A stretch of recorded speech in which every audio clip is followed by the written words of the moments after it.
আমার নিজের ছেলের সাথে আমি কিভাবে কাজ করলাম সেই ঘটনাটি আজকে তোমাদের সাথে শেয়ার করব। আমি গ্যারান্টি দিয়ে বলতে পারি আজকের ঘটনাটা শুনলে তোমাদের পানি বের হয়ে যাবে। তো ঘটনাটি শুরু করার আগে তোমাদের কাছে আমার একটাই অনুরোধ, তোমরা যারা এখনও আমার চ্যানেলটি সাবস্ক্রাইব করো নাই তারা এখনই ভিডিওতে একটা লাইক দিয়ে আমার চ্যানেলটি সাবস্ক্রাইব করুন। তাহলে চলো আর দেরি না করে ঘটনাটি শুরু করি। আমার নাম রিয়া সেন, আমার বয়স এখন 40 বছর। এই 40 বছর বয়সে আমি আমার যৌবন ধরে রেখেছি। আমার স্বামী একটা রোড অ্যাক্সিডেন্টে মারা গেছে। আমার একটা ছেলে আছে, তার নাম রাজ। রাজ একটা সরকারি চাকুরি করে, সে ঢাকা শহরে থাকে। আমার ছেলে মাঝে মাঝে ছুটিতে বাড়িতে আসে, এসে 2-3 দিন থেকে আবার চলে যায়। আমার ছেলে এখন বড় হয়েছে, আমাদের আর্থিক অবস্থা খুব খারাপ, আর তাছাড়া আমরা ভাড়া বাসায় থাকি, আর আমাদের একটাই রুম। আমার ছেলে যখন বাড়িতে আসে তখন আমাদের রাতে ঘুমাতে খুব প্রবলেম হয়। আমি এইসব কথা ভাবতেছিলাম, আর তখনই আমাদের প্রতিবেশী রাধিকার আমার বাসায় এলো।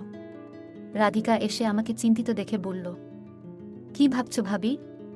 এখন আমি তাকে বলল, আমাদের আর্থিক অবস্থার কথা ভাবছি। আমাদের একটাই রুম, আর আমার ছেলে যখন ছুটিতে বাড়িতে আসে তখন আমাদের থাকতে খুব প্রবলেম হয়। তখন সে আমাকে বলল, আরে প্রবলেমের কি আছে, এটা তো আরো ভালো হয়েছে তোমার জন্য।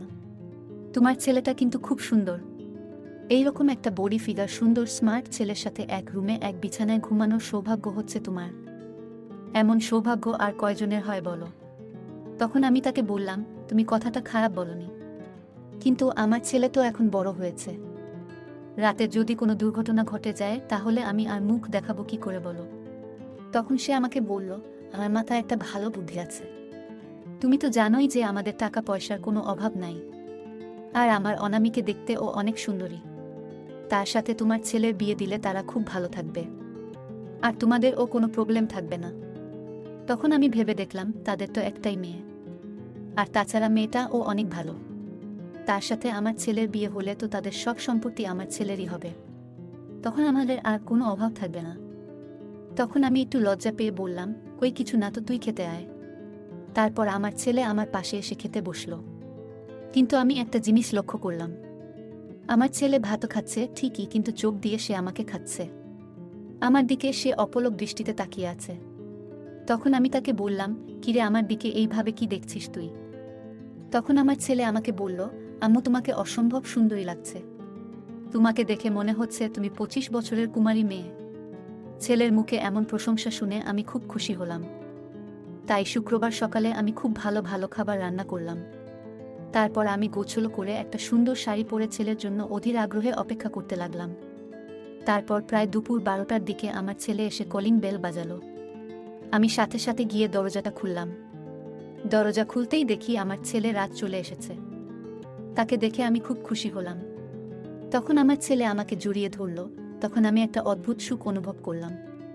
তারপর আমি আমার ছেলেকে বললাম, দুপুর হয়ে গেছে, ব্যাগগুলো আমার কাছে দিয়ে তুই বাথরুমে গিয়ে গোসল করে আয়।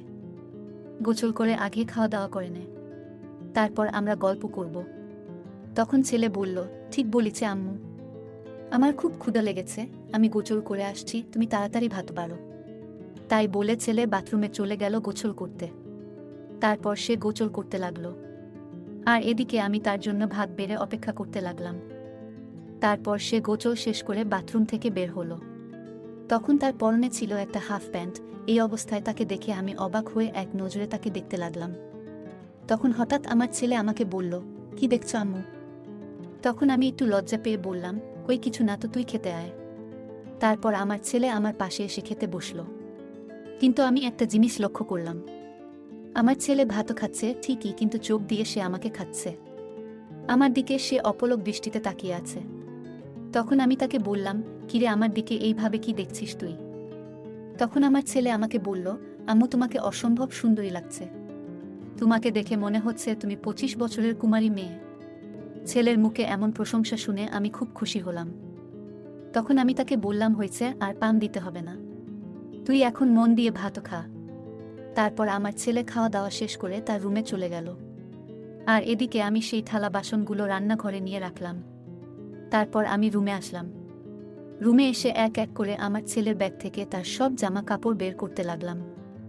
কিন্তু আমি দেখলাম সেগুলো সব পুরাতন কাপড়। তখন আমি আমার ছেলেকে বললাম, তোর জামা কাপড়গুলো তো পুরাতন হয়ে গেছে। তখন আমার ছেলে বলল, এই মাসে বেতন পাইলে আমি আর তুমি একসাথে মার্কেটে গিয়ে আমাদের দুজনের জন্য নতুন কাপড় কিনব। তারপর আমি আমার ছেলের পাশে গিয়ে বসলাম আর আমরা দুজনে গল্প করতে লাগলাম। তখনই হঠাৎ আমার ছেলে আমাকে বলল, আম্মু একটা গুড নিউজ আছে। তখন আমি বললাম, কি গুড নিউজ বলতো? তখন আমার ছেলে বলল, আম্মু আমার বরিশাল ট্রান্সফার হয়ে গেছে। মানে আমাদের বাসা বরিশালে আর আমার ছেলের সেখানেই পোস্টিং হয়েছে। এটা শুনে আমি খুব খুশি হলাম। তখনই আমি তাকে জড়িয়ে ধরলাম আর তখন আমার ছেলেও আমাকে শক্ত করে জড়িয়ে ধরল। তখন আমি অসম্ভব সুখ অনুভব করলাম।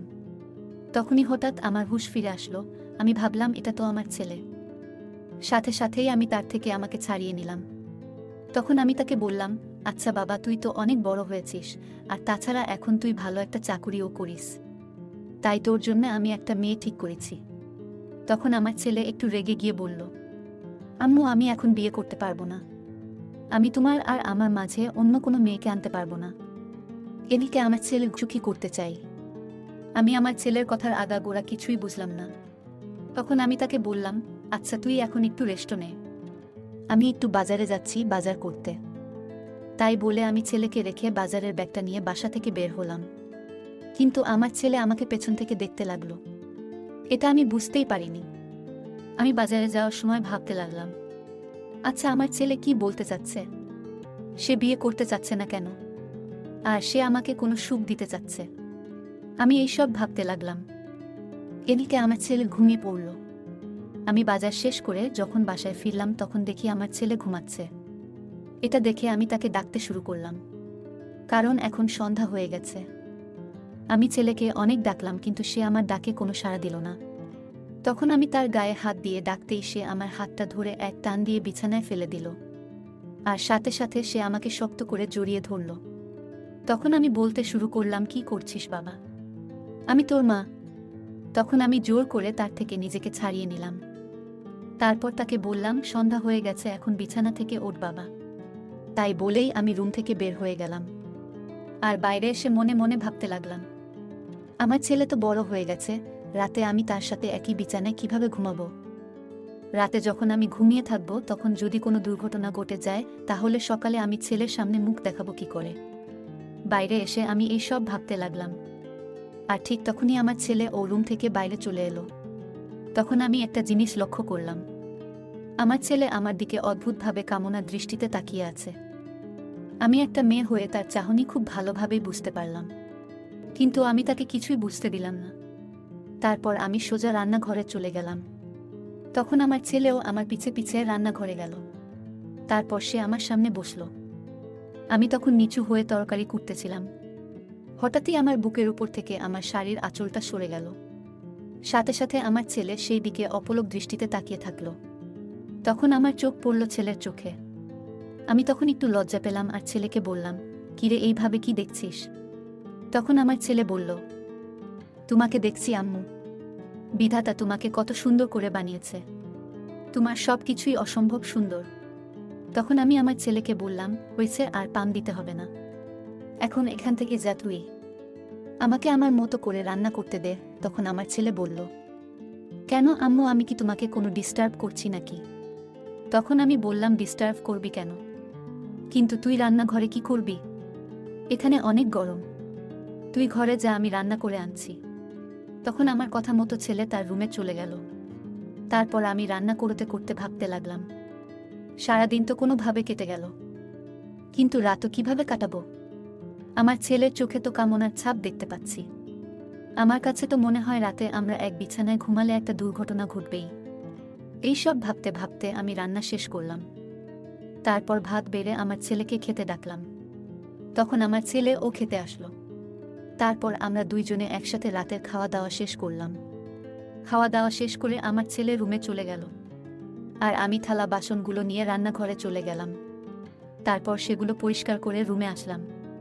তখন দেখি আমার ছেলে একটা লুঙ্গি পরে বিছানায় শুয়ে আছে, তার মাথার পাশে একটা বালিশ রাখা, মানে সে চাচ্ছে আমি তার পাশে শুই। তখন আমি সেই নিয়ে চলে আসতে যাব, তখন আমার ছেলে আমার হাতটা ধরে বলল, কোথায় যাচ্ছ আম্মু? তখন আমি বললাম, বাবা তুই এখানে ঘুমা, আর আমি রান্নাঘরে গিয়ে ঘুমাচ্ছি। তখন আমার ছেলে একটু রেগে গিয়ে বলল, রান্নাঘরে কেন যাবে? তুমি রান্নাঘরে গেলে আমিও সেখানে যাব। তখন আমি দেখলাম এটা তো মহা যন্ত্রণা। আবার ছেলে লুঙ্গি পরে আছে, আর আমি একটা শাড়ি পরে আছি। আমার পরনে শাড়ি আর সায়া, এদিকে ছেলের পরনে লুঙ্গি। তার মানে রাতে ঘুমের ঘরে যে কোনো দুর্ঘটনা ঘটতে পারে। এদিকে ছেলে ও বায়না করে বসে আছে তার সাথে একই বিছানায় ঘুমাতে হবে। তখন আমি নিরুপায় হয়ে আমার ছেলেকে বললাম, আচ্ছা ঠিক আছে, আমি তোর পাশে ঘুমাচ্ছি, কিন্তু তার আগে তোকে এই লুঙ্গি খুলে প্যান্ট পরতে হবে। তখন আমার ছেলে বলল, আম্মু আমি তো প্যান্ট পরে ঘুমাতে পারি না। তখন আমি দেখলাম এটা তো মহা যন্ত্রণা। শেষমেশ কোনো উপায় না পেয়ে আমি আমার ছেলের পাশে ঘুমাতে বাধ্য হলাম। আমি গিয়ে আমার ছেলের পাশে শুয়ে পড়লাম। আমার খুব ভয় করতেছিল, কারণ আমার ছেলে লুঙ্গি পরে আছে। আজকে রাতে যদি আমার ছেলে কিছু করে বসে তাহলে আমি মুখ দেখাবো কি করে? এইসব ভাবতে ভাবতে আমি কখন যে ঘুমিয়ে পড়েছি সেটা আমি নিজেও জানি না। তারপর মাঝ রাতে আমার বুকের উপর একটা চাপ অনুভব করলাম। তারপর আমি অনামিকার সাথে আমার ছেলের বিয়ে দিলাম। এখন তারা সুখে শান্তিতে সংসার করছে।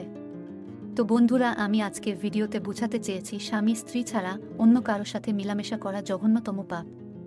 দয়া করে আমার ছেলের মতো ভুল তোমরা কেউ করবে না।